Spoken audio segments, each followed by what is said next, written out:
Sindh high court के नए chief justice Mohammad Junaid Gaffar ने ओहदे का हलफ उठा लिया। गवर्नर सिंध कामरान टिसोरी ने chief justice Sindh high court से हलफ लिया।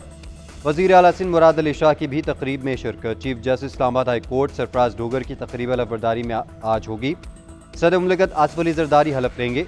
सदर मुमलिकत की मंजूरी के बाद चारों चीफ जस्टिस साहिबान की तैनातियों का नोटिफिकेशन जारी कर दिया गया।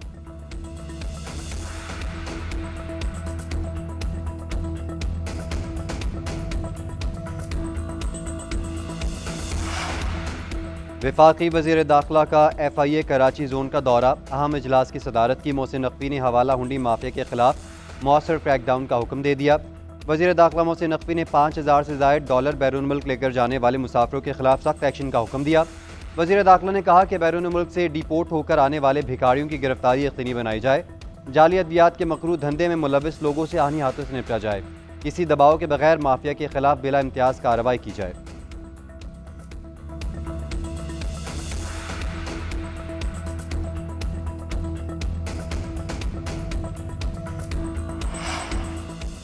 मुल्क भर में मानसून का दूसरा स्पेल। लाहौर में मूसलाधार बारिश से जल थल। एक नशबी इलाके ज़ेर-ए-आब। फीडर स्ट्रिप करने से मुतादिद इलाकों को बिजली की फराहमी मुअत्तल। शेखुपुरा, हारूनाबाद, ननकाना साहब, जैकबाबाद, कश्मोर, सोबतपुर में भी बारिश। बालाकोट में मूसलाधार बारिश के बाद नदी नालों में तूफ़ानी। 8 साला बच्चा बरसाती नाले में डूब गया। बलूचिस्तान में 10 अफराद जाँ बहक, 7 जख्मी हुए। खैबर पख्तूनख्वा, सिंध और बलूचिस्तान में आज मजीद बारिशों का इम्कान। मंगला डैम में पानी की सतह 1170 फीट हो गई। वज़ीर आज़म की NDMA को अलर्ट रहने की हिदायत।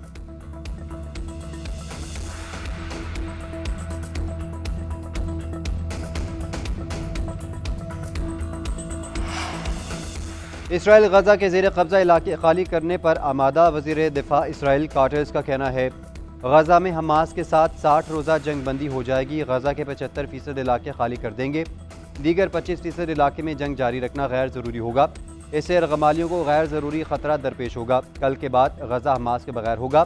सीज़ फायर पर हमास 10 जिंदा यरगमालियों को वापस करेगी। हलाक में से निस्फ की लाशें भी दी जाएंगी। हमास ने फिलाडेल्फिया कॉरिडोर इसराइल फ़ौज के ज़ेर असर रहने पर आमादगी जाहिर कर दी।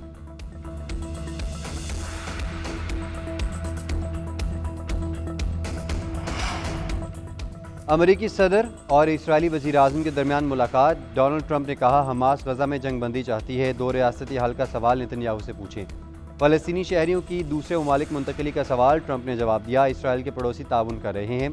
इसराइल के साथ मिलकर कई कामयाबियाँ हासिल की। ईरान की 3 जोहरी तनसीबात को तबाह किया। इसराइल ईरान जंग ख़त्म, नए हमले की नौबत नहीं आएगी। ईरान के साथ मुज़ाकरात का शेड्यूल बनाया है। दुरुस्त वक्त पर पाबंदियाँ हटाएंगे। भारत से तिजारती मुआहदे के करीब हैं। कई जंगें रोकी। पाक भारत जंग तिजारत से रोकी।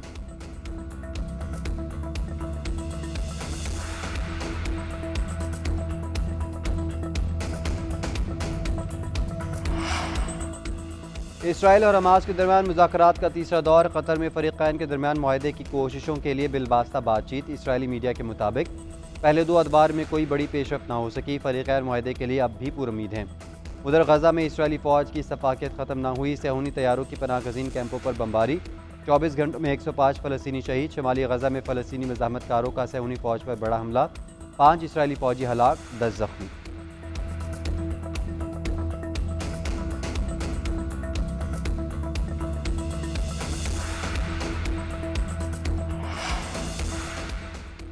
पाकिस्तान तहरीक इंसाफ का ज़म अज़ला के हवाले से वफाकी कमेटी पर तहफ़्फ़ुज़ात का इज़हार। इक़दामात सूबाई हुकूमत के मामलात में दखलअंदाज़ी करार। वफाक की ज़म अज़ला के हवाले से कमेटी ख़त्म करने का मुतालबा कर दिया। पार्टी चेयरमैन बैरिस्टर गौहर ने प्रेस कॉन्फ्रेंस में कहा फाटा से मुताल्लिक़ कानून साजी और या कोई फ़ैसले का इख्तियार सूबाई हुकूमत का काम है। फाटा की कमेटी का इजलास बुलाना आइन की खिलाफ वर्जी है। दावा किया कि कबायली इलाकों से 17 में से 14 मेंबरान सूबाई असम्बली PTI के हैं। कबायली इलाकों में जिरगा सिस्टम बहाली का मुतालबा सामने नहीं आया। शेख वकास अकरम बोले 2 नंबर कमेटियाँ बनेंगी और फाटा के नुमाइंदे उसे कबूल नहीं करेंगे। फाटा और KP के लोग अपने फैसले खुद करना जानते हैं।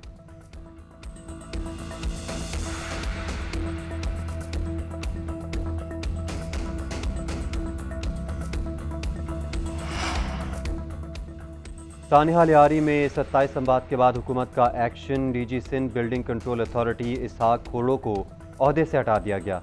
शामिर भुट्टो इदारे के नए सरबराह मुकर्रर। लियारी में तैनात तमाम SPC अफसरान भी मुअत्तल। गफलत के मर्तकब तमाम अफसरान के खिलाफ मुकदमा दर्ज करवाने का हुक्म। वज़ीर आला सिंध मुराद अली शाह की ज़ेर सदारत इजलास के बाद सूबाई वज़रा की प्रेस कॉन्फ्रेंस। वज़ीर बल्दियात सिंध सईद गनी ने कहा, इमारत का 2022 में सर्वे हुआ तो मौजूदा DG/SBCA तैनात थे। शर्जील मेमन ने बताया कि इमारत के हादसे पर फैक्ट फाइंडिंग कमेटी की रिपोर्ट 2 दिन में आएगी। वज़ीर दाखिला सिंध ज़िया लंजार का मुजरमाना गफलत करने वालों को जल्द गिरफ्तार करने का ऐलान। कहा, थाने अलियारी में जांबाज अफराद के लवाहिकीन को 10-10 लाख रुपए फीकस मुआवजा देने का फैसला किया है।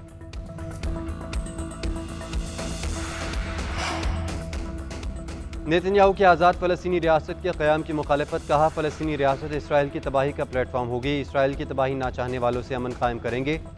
सिक्योरिटी खुद मुख्तारी हमेशा इसराइल के पास रहनी चाहिए। लोग क्या कहेंगे हमें इसकी परवाह नहीं। 7 अक्टूबर के हमले रियासत के खिलाफ सबूत हैं। फ़लस्तीनियों को बेहतर मुस्तकबिल देने वाले मुल्क की तलाश कर रहे हैं। इसराइली वज़ीर आज़म ने ट्रंप को नोबेल अमन इनाम के लिए नामज़द कर दिया। वाइट हाउस में नामजदगी ख़त पेश। नेतन्याहू ने कहा, ट्रंप की क़यादत में अमन की नई राहें खुल रही हैं।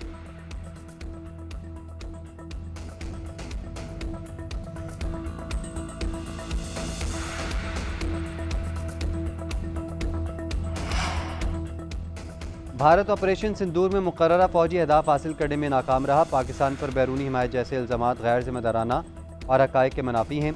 किसी भी मुहिम जोई का फौरी और मुँह तोड़ जवाब दिया जाएगा। फील्ड मार्शल सईद आसिम मुनीर का एक बार फिर भारत को 2 टोक पैगाम। कहा, फौजी तसादुम में दीगर ममालिक को शामिल करना भारत की नाक़िस सियासी कोशिश है। जंगे मीडिया की बड़कों फैंसी जंगी सामान या सियासी नारों से नहीं जीती जाती। जंगे यकीन, महकम, पेशावराना काबिलियत, इदारों की मजबूती और कौमी अज़म से जीती जाती है।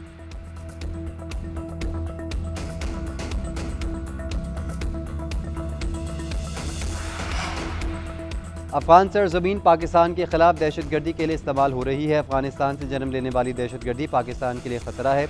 अक़वाम मुत्तहिदा की जनरल असम्बली से पाकिस्तान के मुस्तकिल मंदूब आसिम इफ्तिखार का खिताब। कहा, यकीनी बनाना होगा कि अफगानिस्तान एक बार फिर दहशतगर्दों की महफूज पनाहगाह ना बने। अफगानिस्तान को पुरअमन, तरक्की याफ्ता और दहशतगर्दी से पाक मुल्क बनना होगा। हालात बिगड़े तो एक और मुहाजिरीन का बहरान जन्म ले सकता है।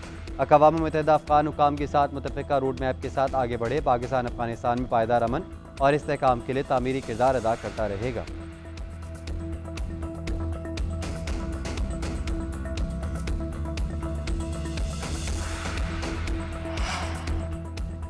और लाहौर के इलाके रेस कोर्स में निजी ऑफिस से 15 लाख चोरी का drop scene.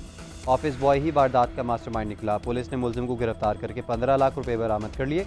SP civil lines का कहना है, मुलजिम ने प्लानिंग के तहत रकम को किचन में छुपा दिया और चोरी का ड्रामा किया। मुलजिम सुहेब 5 साल से बतौर ऑफिस बॉय काम कर रहा था।